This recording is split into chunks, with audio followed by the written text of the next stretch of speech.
Guys, you need to be obedient to God, especially when it doesn't make sense. So there's a night that I saved this random lady's life.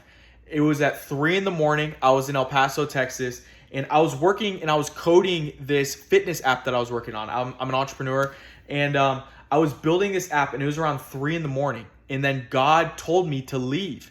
He told me to leave what I was doing, and I was getting a lot of progress done. He told me to go and work out. So I went and I started working out. I'm going at this gym. I'm getting a pump.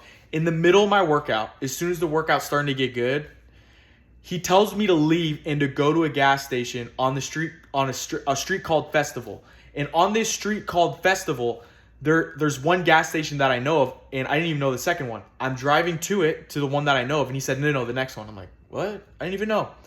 Didn't make sense, but I was obedient. I kept going. And then I park at this gas station that I find. And then I see this lady with a winter coat, but it had the fur. So it looked pretty expensive. Like, she didn't look poor. And God told me to give all the money in my door to her. At the time, I had less than $200 in my bank account, but I had $500 cash in my door because I was planning on getting tatted. And I gave it all to her. Every single penny. And I'm like, all right, God, is that enough? And then I go back, pump in my gas. I'm like, that hurt. He said, no, go talk to her again.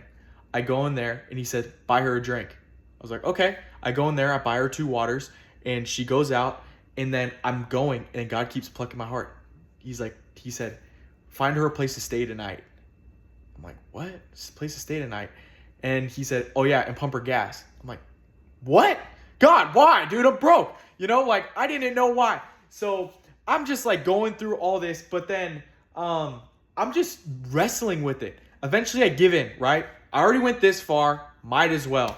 And then I pay for this lady's gas, and she goes and she starts sobbing, and she tells me, hey, mijo, which means son. She says, there are these people from the cartel, I lived close to the border, that were going to kill me if I didn't move by 4 in the morning. Her son was getting in trouble, and they were going to kill her. She had no way to leave that situation. She had no gas in her car. She was literally waiting in the middle of the night for someone to pay for her gas so she can escape. And God sent me. And then she was able to leave. And that night, I brought her to a place where she was able to sleep, and then she went off of her way. She told me she saved her life that night. Guys, your obedience to God matters. Believe it. In Jesus' name.